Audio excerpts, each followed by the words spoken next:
All right, welcome back. It's been a little bit of time. This paint is dry. As you can see, I'm wearing the same shirt, which means this all happened in a relatively short amount of time. And that's mainly because it wasn't a big, thick, sloppy coat like that original black base coat was. And by sponging and brushing lightly, I got my gray color, my gray, pewter gray, neutral, medium gray color on all the stone, and it's looking pretty good. Couple things. Number one, before I get into the highlights, I've decided something. I'm changing things up.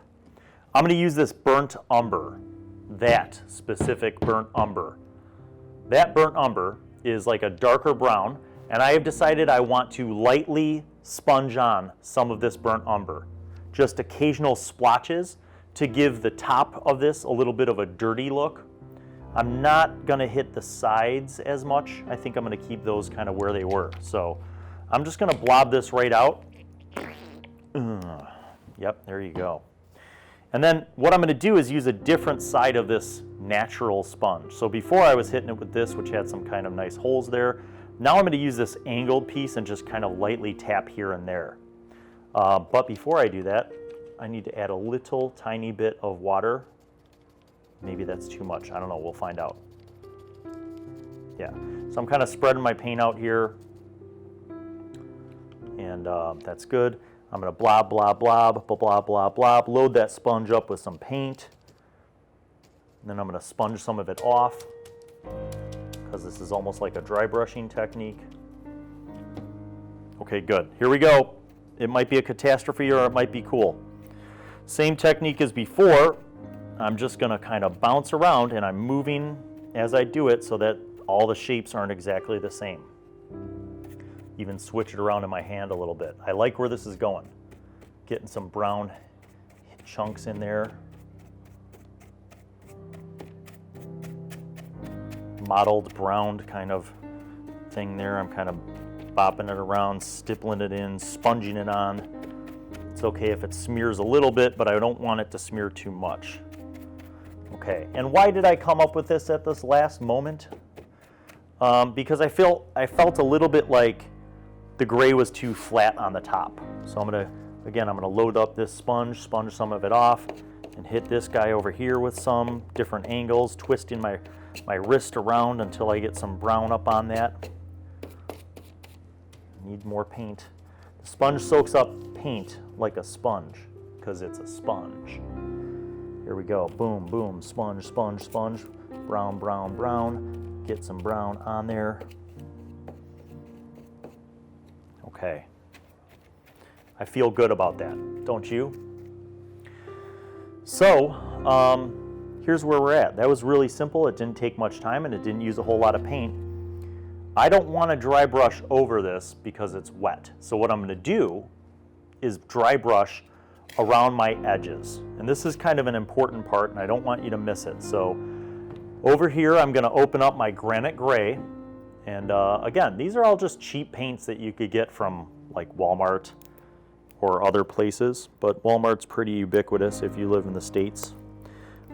These are cheap craft acrylic paints. This is not the kind of paint that I would use to paint minis, unless I just didn't care about them, or unless it was like an over paint that I was doing, like painting over something that was already painted, like if you got a bunch of cheap minis from some other game or from Mage Night maybe. I'll shake it up, dump it out. Now, I am not going to water this down. I repeat, I'm not going to water this down. So I'm going to clean out my brush as well as I can here. Oh, that's a mess. It's a mess, Bill. What are you doing? Still some brown in there. I don't like that. So I'm going to take my paper towel, and I'm going to blot out my brush as much as possible. Get that brown out of there. Okay, so I'm going to take my mostly dry brush right now, and I'm going to load it up with paint. See, loaded up with gray, with that nice light gray. But then, because this is dry brushing, I'm going to brush it off. I'm going to paint it off onto this paper. If you don't have paper, use some paper towel. So mainly what I don't want is a ton of paint on the brush. So I'm kind of blotting it off. Now I'm going to start off on this little guy right here. When I'm doing my highlighting and my dry brushing, first of all, don't apply too much pressure. And also go against the grain. So I'm just gonna hit this like, just barely hitting it. Barely hitting it. And what that is doing is it's hitting just kind of on an angle. It's hitting just the high points, okay, just the edges. And I'm gonna go around the top.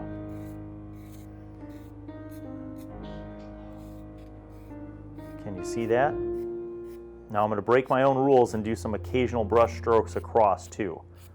Okay, but just basically all I'm doing is getting that out, and I'm just gonna just give it a little kiss. Just give it a little kiss across the top.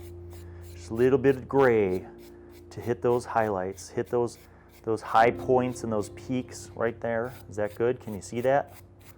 Yep, yep. Go across the grain. Little light up and down action. I don't want to touch my fresh brown paint. And dry brushing is magical because what it does is it kind of brings out more texture. So you could see right there that grain and stuff, that was all hiding beneath that black paint. It gives it dimensionality, right? Now I want to go across the edges, the top edges, but I'm going to be real careful because I don't want to have like brush lines, okay? But I want to bring out those top edges as if it was the edge of the cliff. So I want to bring those out just real carefully, kind of flake out these edges on a slight angle. And again, I want to remind you that prior to 2015, I really didn't do any artistic stuff at all. I just learned this the same way you're learning it now, watching people's videos and doing it. You got to do it. And sometimes you fail, but this looks pretty dope. I'm not even gonna lie. Now, I like this top texture. I could try to dry brush this, but this is flat. In other words, I did not texturize this. I did not roll anything across the top like foam or rocks, or not foam, sorry, aluminum foil, crumpled up aluminum foil or rocks. I didn't stab into it, so there's no texture. This is actually flat. So if I tried to dry brush this, I don't know that it would achieve what I want it to achieve. So this guy is done. I'm gonna set him over on the Dunzo pile right there. Let's hit this. So again, I'm gonna load up a little paint and then I'm gonna meow, meow, meow, get it off. Okay, so I'm gonna do the same thing. Go across the top there and go against the grain, work my way down. How's that look? Is it in focus, Dave? Okay, Dave says it's in focus because that's important. You gotta learn the right way. Okay, so I'm gonna go against the grain. I'm gonna hit those. And that's a cool little part there that I carved out. That was a lucky, happy little accident. But look at that, comes together. And I'm gonna leave that dark part dark because that's cool. That's like the motivation for where the light's coming from. See what I mean? So highlights are really cool. That's like I've found that sometimes the difference between like something really successful in terms of terrain crafting and something that didn't work as well is how well you do the dry brushing and the highlights. But I'm not super worried because nothing's perfect in nature. So why should it be perfect in how I paint nature? That's the beauty of nature, is that it's not perfect. It's not man-made, and it's made by God, or whatever you believe. Okay, so there you go. Look at that, man. That's magnificent. I love that. Love it. That guy is donezo. Now, I have used very little paint because dry brushing doesn't use a lot of paint. So I'm just gonna load up this guy over here, blot some off, and then I'm gonna go to the big tank. Now this is a lot of real estate, so I gotta hit this. But man, look at that. Look at that. You getting that on camera? Is that showing up? I'm not even being particular about this, man. I'm just dragging it against the grain just real lightly, and it's picking up all those pretty little outlines and contours carved into the rock through thousands of years of erosion and water. Yeah, man. Now I'm gonna go across the top. It's amazing. It's incredible. Experience. Amazing experience. All right, this side's got to get some love too. Getting it up there. Oh yeah, look at that. Man, look at that. Now down there, those dark parts, I'm not gonna mess with that. That's shadow. I want it to look dark and shadowy in there. Let me get my edge here. So the drier the brush, the easier it is to dry brush. I only load up the paint that I'm gonna need, and I don't even have that much paint left, so I'm gonna stretch this. I'm gonna make it work. I'm just dusting this super light. You hear that? I'm just dusting this dry old crumbly brush right across that. And man, is it picking up those ridges and that contour just perfectly. Just how I imagined it in my brain. And sometimes it doesn't work that way, and I smudge it, and that's okay too, because nobody will notice. And you know what? Nobody at your gaming table should care, because if you took the time to do this, and you bring this out, and you have some minis and some terrain, man, you just made your table a whole boatload of fun. You know what I'm saying? And that's perfect timing, because I'm out. I'm out of that little light gray stuff. So just to recap, how could I use this terrain? Okay, so many ways. I could stack it, you know, and have an encounter where maybe there's something where they're doing something up here, or they break for camp and they're making a camp up here, and they've got lookouts on these mountains, and then there's a horde of goblins coming up and they have to try to get up here, and the party has to defend against them. Okay, or maybe I have a river here, okay, and I've got this, like, the river's huge, right?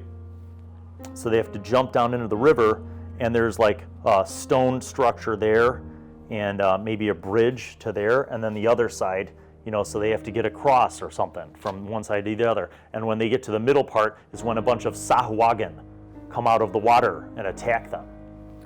I don't know. There's so many options. So very many options for how you could use this terrain. You know, or even if there's nothing, you know, nothing with monsters, you know, maybe they just kind of stumble across this area and they're going to make camp in this area, and there's a weird mystical, you know, aura that they pick up, and you know, they notice that as they get closer to this one rock area, that the mystical magical dweemer seems to get stronger, and suddenly there's something glowing from underneath the dirt in this, and they start to dig, and they discover this strange orb, strange alien orb, like a large crystal ball but glowing with green, and it emanates this glow from outside of it, and they discover it and they don't know what it is, and maybe you don't even know what it is yet, so who knows. But see, that's the thing. Terrain can be just an accompaniment for whatever you're doing, and because this terrain is not embedded in some other big sheet, now it's flexible. You could arrange it however you want. You know, you could have it be, this is a land bridge, you know, there. Now you could have your river underneath it, and then they're crossing this ancient stone archway, and something happens. Or they just stop and they go fishing. I don't know. So the beautiful thing is that there's a lot of flexibility in terms of how I can use this. And I've got a whole box of it, so in the next installment, I think we're going to try a couple different types of these same techniques, but with different paints, so that we can simulate different climates. I plan on doing some Arctic terrain, so we'll have some nice white and blue and gray mixed in, for those of you who like having the settings in the Arctic kind of environment, a snowy, you know, winter wasteland, or the north in Song of Ice and Fire, or, you know, Frostgrave, a game that I've heard of but never played. Whatever it is, we're going to make some of that Arctic terrain. And then if I have enough foam left, we're also going to make some desert terrain, which I think will be really cool. We'll mix in some oranges and reds and yellows and give it a much warmer feel for your desert kind of settings. So lots of different opportunities, and we'll go into those painting techniques in future installments. So thanks for watching, thanks for subscribing, and stay tuned for more really long, drawn-out crafting tutorials. Peace.